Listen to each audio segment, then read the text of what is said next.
my $1 million business idea. Now, few months ago, I spoke about how I would become a millionaire by the age of 25, and we're currently in that journey. I'm still 22 years old, but I've come up with a business that hopefully will get me there or will not. Let's talk about it. So, first things first, I want to talk about how I got here because, like I said, it took me so many months to get to this point where I actually feel confident in what I'm going to do and the business idea that I have and all of those different things. And I realized that a lot of us struggle with the same thing. Either we have an idea and we don't know how to execute, or we don't know where to start, or we just don't have an idea at all. I was stuck in that same place where either I would come up with an idea and it would be a stupid idea and I would not feel like I can actually execute it, or it might even have been a good idea, but I just wasn't confident enough to execute it until I finally got the idea and I'm ready to execute it. So, how did I do it? So, basically, I kept looking at all of these change the world ideas, right? Things that, like the next Facebook. I remember at one point I was like, yeah, I want to replace LinkedIn. And sure, these are all good ideas. Like, I'm not going to say that somebody listening to this does not have the ability to create that, or I don't either. But with all of these ideas, there is a lot of luck involved. Like, if you look at Zuckerberg's story, or if you look at Bill Gates' story, right? Like the fact that his school was probably one of the only schools in US at that time to have a computer in it, and he could use it is very high. Like the odds of that happening are very slim, and he has to be very lucky. With the story of Facebook or Tesla or whatever it is, there is some degree of luck involved. Now, I would like to say that I don't care about luck, and work is going to outwork and hard work is going to outwork everything and mitigate all of the luck and all of that. But I know that's not true and that's not realistic. So I ended up ditching all of those ideas. And then I was like, okay, let's start something that I can do and I know that I can scale and I know that I can make money off. And initially it was like, yeah, let's start a marketing agency and, create content for people, do carousels, do ads, all of those different things. And that's when I realized that that's too saturated a market. Like, honestly, the number of videos or the number of people that have made it big on YouTube through marketing and by doing like or having a marketing agency is a lot. And I'm like, that's again a service based company that, scaling might be questionable. Your product has to be, you have to have complete control over your product. And in a place like social media, you do not at all times, considering how the algorithm is constantly evolving. So I was like, okay, what next? And then I was like, it has to be like an IT solutions company because, you know, with with IT solutions, you have unlimited leverage. You just give somebody a software, like you program a software and you sell it to them. You have complete control over the price, like the amount of money you make is all yours, which basically means the margins are really high. Like that's simply why Microsoft is such a rich business because their margins are so high. They just have to create the product and sell it, and they don't have to like give a physical, tangible product. They don't have to give anything. It's just software. So I was like, okay, let's give or create a software company, and that's where I realized there's something called ignorance debt.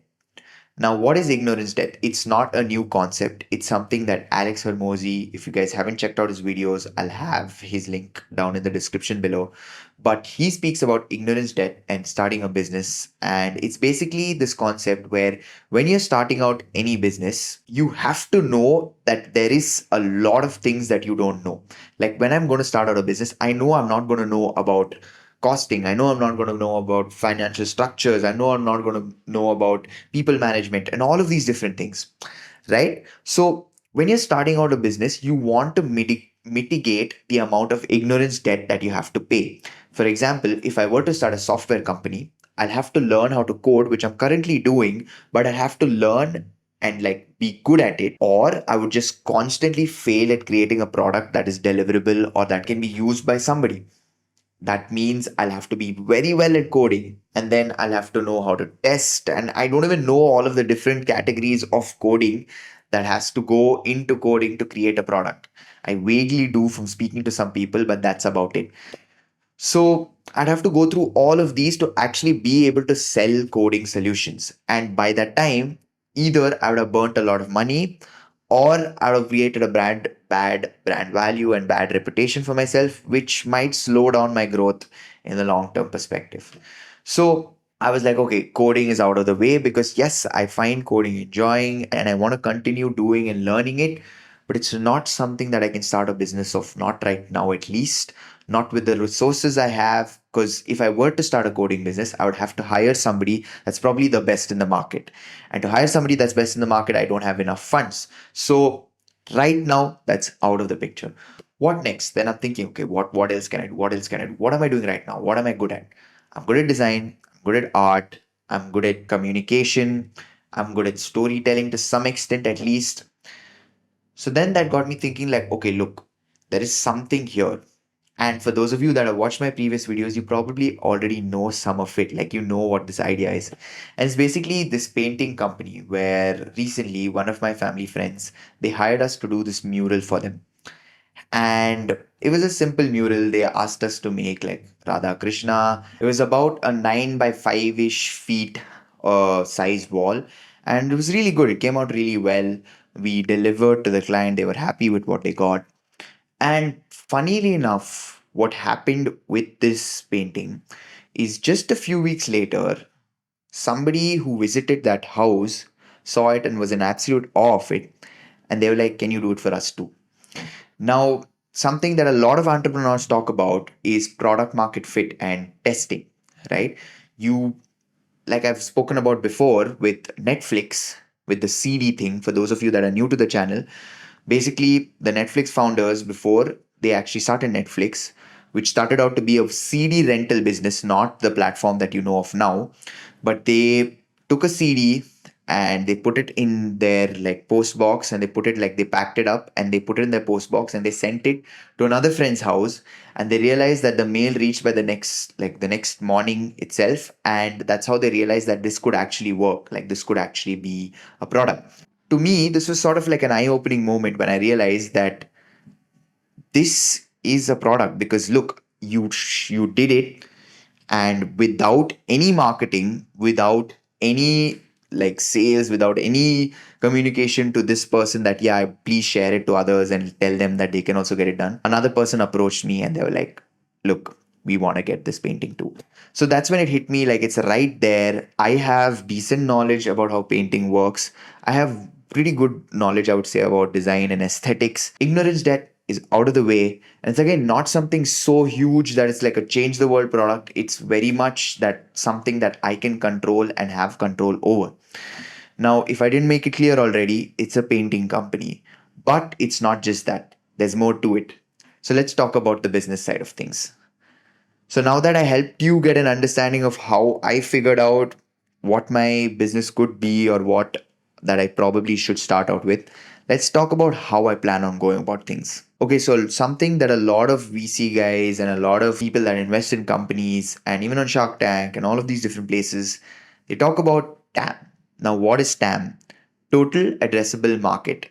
In simple words, how many people actually need what you're selling. Now, my product is going to be targeting like the luxury side a little bit. I wouldn't say luxury, I would say middle class or upper middle class, probably segment of India.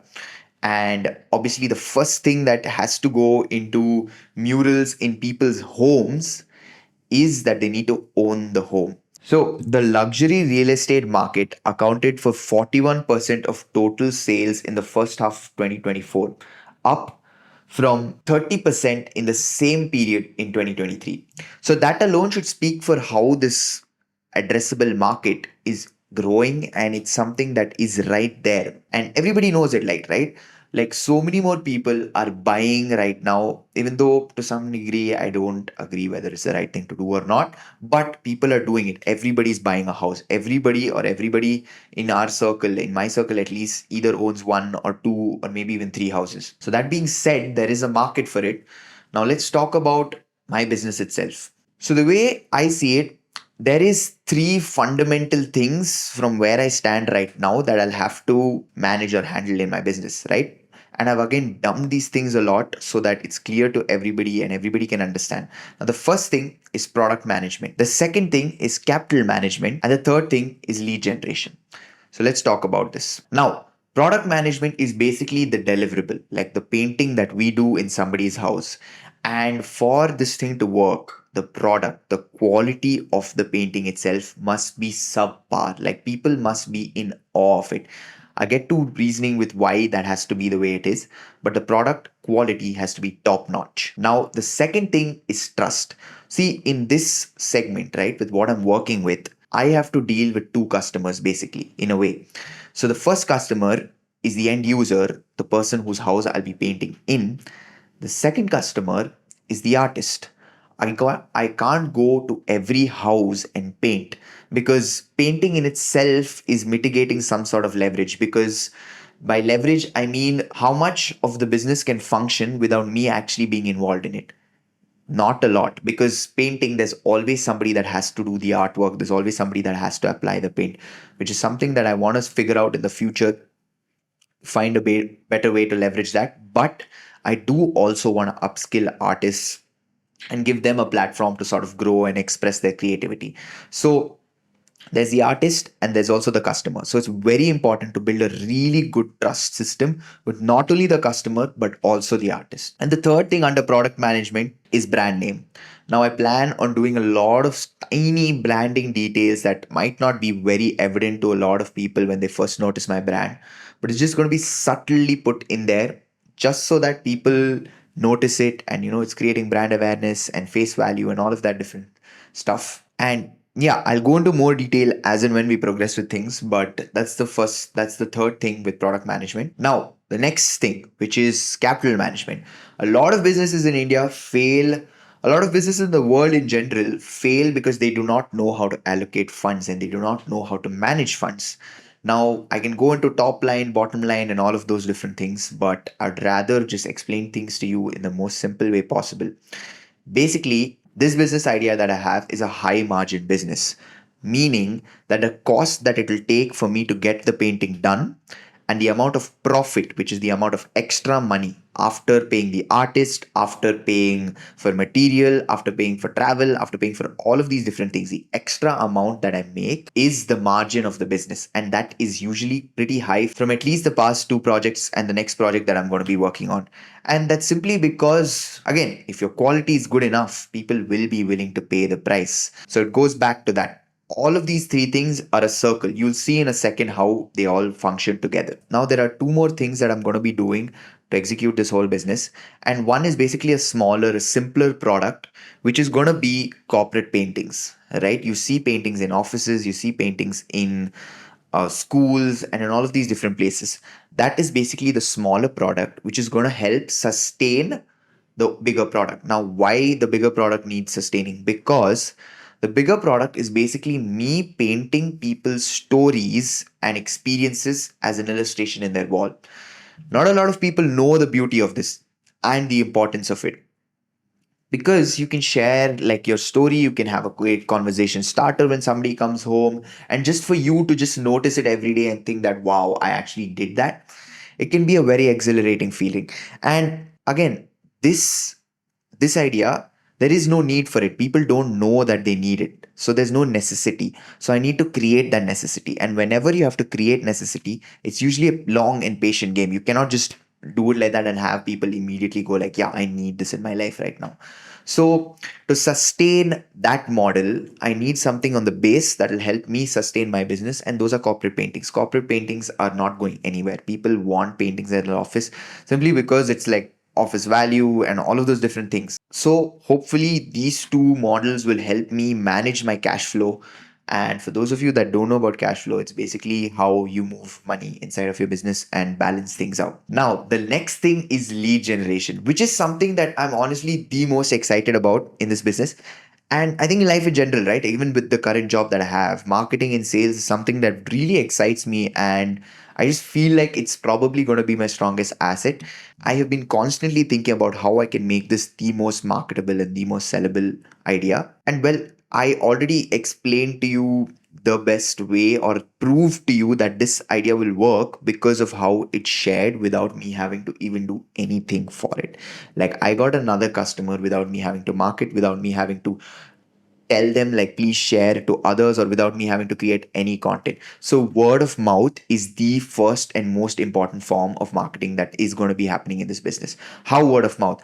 Stories. I am illustrating people's stories. When somebody comes to your home and you tell them about your story, guess what's going to stick when they go back home? The story. If I have a random painting, when they go home, they're probably going to forget about it. But stories stick. Time and time again, I have read so many wonderful books and just experienced it myself, and you probably have too. Stories are going to stick with you much longer than any other information does. So, that's the number one point, which is word of mouth marketing. When people share their stories, it's automatically spreading the brand. Now, next is social media marketing. I plan on documenting this entire like process of getting a client and them telling their story and then going to the painting, telling the artist's story, telling the artist's journey, and doing the whole thing as like a whole like marketing campaign per project and putting it up on social media and YouTube and all of these different platforms, which I'm very excited about, not just from the client's perspective and not just for my brand to grow, but even to share the artist's story, like what made them come up with the style that they did and all of those different beautiful things. The next way for lead generation is through interior designers. Now, this is again sort of a baseline thing where I can have a constant supply of projects because sometimes maybe you might not be getting the most number of leads through marketing from social media or marketing from other formats like word of mouth. So, what do I rely on then? Do I just let the business die? No. So, I'm going to probably approach interior designers and pitch them the idea of, I can give you a commission. If you give me a project, you can suggest it to your clients and it can be fun for them. You can have this under your belt of things that you can do too, and through that we build this rapport where I get leads from them, I pay them money once the project is executed, or just for them to share their leads. Even I could have to figure out what's in it for them exactly, but this is another way of just constantly generating leads. Those are the three fundamental things. You can see how they all sort of go in a cycle, right? If you create quality product, if you create and actually put in effort into what we're doing and we make the best we can, we will be able to charge high and we will be able to manage cash flow and reinvest that into future projects and have the artists make some good money too.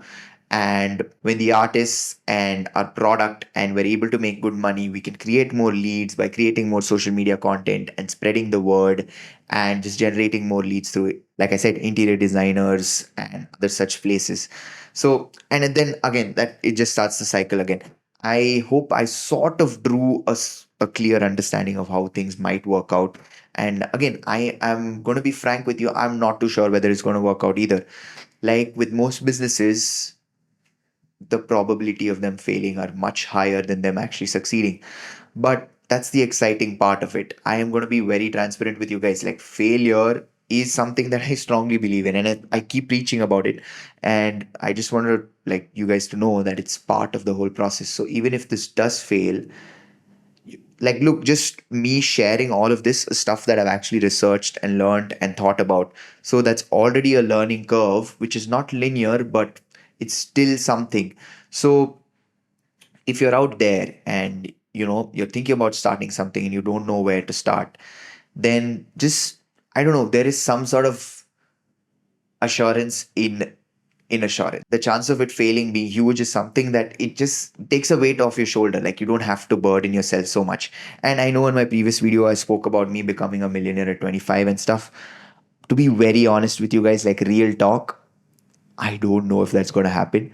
And not because that I am incapable of it or any of that sort, but it's just because I want to play the long and slow patient game. Like, I do not want to take shortcuts. I would just want to work my butt off and I want to do things slowly, one step at a time. It can be overwhelming if it all comes pouring down at one shot. So I want to take things slow and just really go through the motions, enjoy it, enjoy the journey. There is ways of making it happen faster by just slogging your ass off and absolutely killing myself. But that's not what I want to do. I want to enjoy the process. I want to have fun with my friends. I want to have fun with my family. I want to have time to spend with my girlfriend and my dog. And that's the beauty about playing the slow game. That being said, if this video helped you figure out where you need to start off with or where you could be starting off with, then go ahead and leave a like. And if you know somebody that wants to start out on a business, then go ahead and share this video to them. They could be benefited from it big time. And also, if you like the idea and you want to copy it, then go ahead and try it for yourself. And also, if you want to collaborate or something, then hit me up. I don't know. We could probably, if you live in a different city or something, we could figure something out that could be interesting. So that's the end of this video, guys. And as always, I hope you enjoyed it, and I hope I could give you some sort of help, if any at all. That's the end of this video. And until next time, bye.